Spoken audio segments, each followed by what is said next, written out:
Dan untuk teman-teman ketahui, pondasi dari masjid ini masih di depan masjid ini dulunya itu adalah kolam air, tapi sudah ditutup mungkin ya, karena masjid ini pernah menjadi tempat syahidnya salah satu langit-langit masjid ini itu sudah mulai mengkelupas semen. Nah, teman-teman, sekarang aku sudah berada di rumah Imam Bulkin. Hai, saya Dev Prastianda. Selamat datang di channel YouTubeku.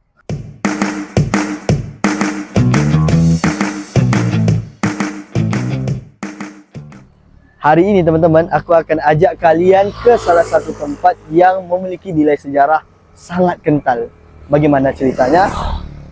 Kalian harus nonton video ini selengkapnya. Oh ya, terus lagi, sebenarnya sejarah ini masih berkaitan dengan sejarah-sejarah yang ada di Bengkalis. Jadi kalau kalian berkenan, silakan juga nonton video-videoku yang lainnya. Sudah aku tulis link playlistnya ada di kolom deskripsi. Jadi bagaimana cerita di video kali ini? Ayo ikutin aku. A few minutes later. Sekarang teman-teman, aku sudah berada di Masjid Hubud Taqwa.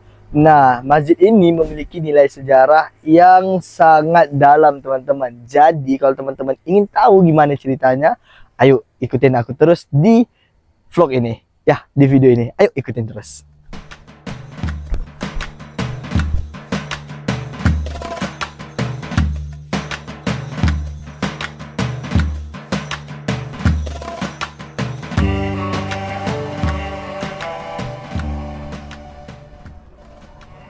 Nah, teman-teman, sekarang kita sudah ada persis di depan Masjid Hubud Taqwa.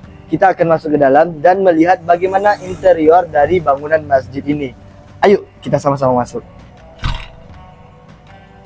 Oh, ternyata nggak didorong ya teman-teman ya. Awas, ditarik.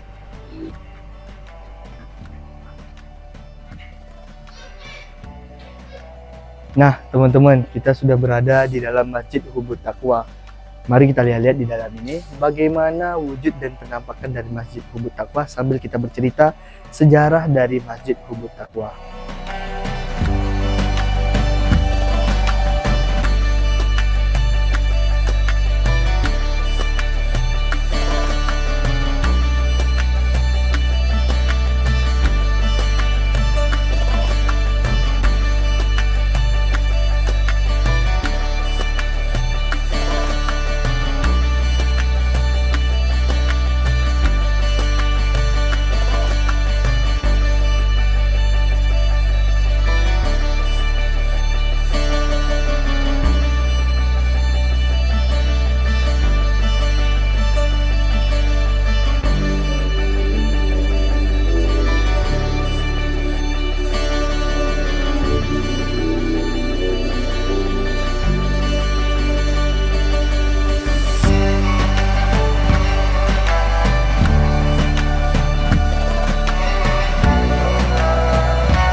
Dan untuk teman-teman ketahui, pondasi dari masjid ini masih pondasi masjid yang lama, belum ada perubahan. Jadi dulu seluas ini dan luasnya masih sama seperti ini.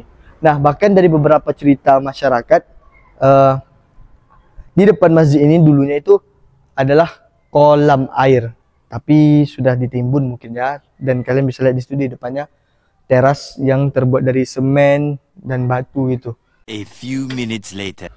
Nah, jadi teman-teman, kenapa aku sampai menganggap masjid ini menjadi saksi bisu dari perjuangan kemerdekaan Indonesia yang ada di Bengkalis? Karena masjid ini pernah menjadi tempat syahidnya salah satu anak dari Imam Bulkin. Nah, dulunya para penjajah Belanda itu dalam masa pencarian dalam masa pengejaran Imam Bulkin ke rumah Imam Bulkin yang berada tepat di belakang masjid ini. Tetapi dia justru menemukan anak dari Imam Bulkin yaitu Mas'ud yang sedang bersembunyi di masjid ini. Lalu pasukan Belanda menembak Mas'ud dan Mas'ud tewas mati syahid di masjid ini. Kalian bisa bayangkan bagaimana para pejuang dulunya dalam mempertahankan kemerdekaan dan menegakkan kemerdekaan di Indonesia.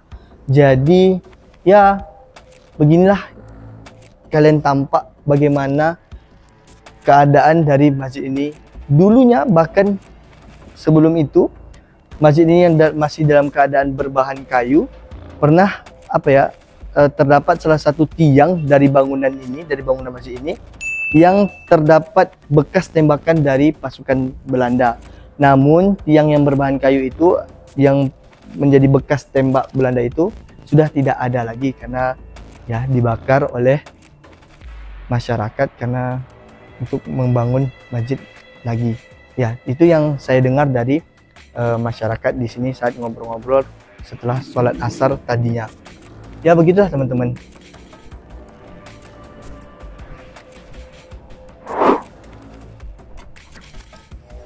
Nah teman-teman, ada juga salah satu peninggalan dari masjid ini. Karena masjid ini memang sudah lama sekali teman-teman. Ada salah satu peninggalannya yaitu ini loh, yaitu beduk. Nah juga kentongan. Ya beduk ini dari yang saya dapat informasinya, obrolan-obrolan sama salah satu masyarakat di sini tadi, bahwasanya beduk ini merupakan peninggalan dari masa yang lama sekali, bukan baru. Jadi kalau dari dilihat di sini tampak masih kokoh ya beduk ini. Kalau dari kulit kayaknya ini terbuat dari kulit sapi atau tidak ya? Kayaknya masih kayu mungkin ya. Saya kurang tahu juga, tapi kalau dilihat di sini memang terbuat dari kayu sih. Tapi cukup kokoh ini. Walaupun usianya udah lumayan tua. Ini juga ada kentongannya. Kentongannya atau bukan? Ini kentongannya. Ya pokoknya kayak gitu lah teman-teman ya. Oke, kalian bisa lihat di sini sayangnya teman-teman, mungkin karena keterbatasan dalam perawatan, jadi teman-teman bisa lihat di langit-langit masjid ini itu sudah mulai mengkelupas semennya teman-teman. Sangat disayangkannya. Mungkin teman-teman yang mau beramal jariah bisa langsung ke masjid ini untuk memberikan sumbangsi atau sedekah yang apa gitu pokoknya yang teman-teman mau berikan. Nah tadi juga aku sampaikan pintu atau bingkai dari jendela, ya bingkai pintu maupun bingkai jendela itu kan terbuat dari kayu. Nah ini teman-teman bisa lihat tulisan dari, bukan tulisan, ukiran dari kayu bertuliskan kaligrafi Arab. Ya bisa teman-teman lihat di sini ya. Dan ini katanya masih baru sih teman-teman, bukan lama, karena masjid lamanya itu masih berbahan kayu semuanya. Bahkan dari yang aku ceritakan, dari yang aku dapat ceritanya, dulunya kayu ini dindingnya terbuat dari kulit, sedangkan tiangnya terbuat dari kayu. Begitulah teman-teman. A few minutes later. Nah teman-teman, sekarang aku sudah berada di rumah Imam Bulkin. Sebenarnya masih jauh sih, tapi nggak apa-apa lah, kita dari dekat aja. Nah jadinya teman-teman, Imam Bulkin ini atau Kiai Soleh itu sudah ditetapkan oleh Provinsi Riau, oleh pemerintah Provinsi Riau sebagai salah satu pahlawan daerah yang ditetapkan saat ulang tahun Provinsi Riau pada tahun 2022. Oke, dan ya bahkan kisah dari Imam Bulkin itu sudah dibukukan. Untuk teman-teman yang mungkin berminat, teman-teman bisa cari bukunya itu di e-commerce, mungkin sudah ada. Teman-teman tinggal cari saja yang berminat untuk mencari tahu atau mendalami kisah dari Imam Bulkin. Dan ya, setahu aku Imam Bulkin juga diancang-ancang, diwacanakan untuk diajukan menjadi salah satu calon pahlawan nasional. Kita doakan semoga wacana ini tidak hanya sekedar wacana, tapi juga bisa direalisasikan. Dan ya, aku juga ingin sampaikan, rumah dari Imam Bulkin dulunya itu masih berbentuk panggung dan tinggi, tapi sudah direndahkan. Itulah yang aku dengar dari salah satu keturunan dari Imam Bulkin. Kita ngobrol-ngobrol tadi karena aku tidak videokan, jadi aku hanya bisa menceritakan kembali. Dan ya, aku ingin tunjukkan dulu sinematik dari rumah Imam Bulkin. Mari.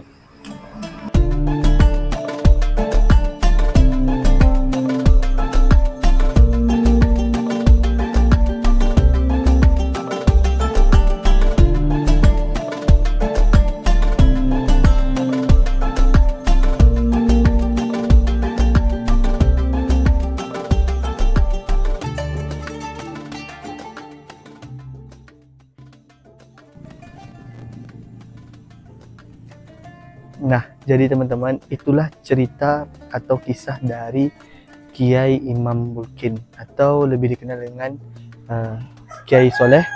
Dan ya, aku mendoakan semoga apa yang telah diperjuangkan oleh para pejuang kita dulu-dulunya dapat diteruskan, dapat dilanjutkan oleh generasi muda.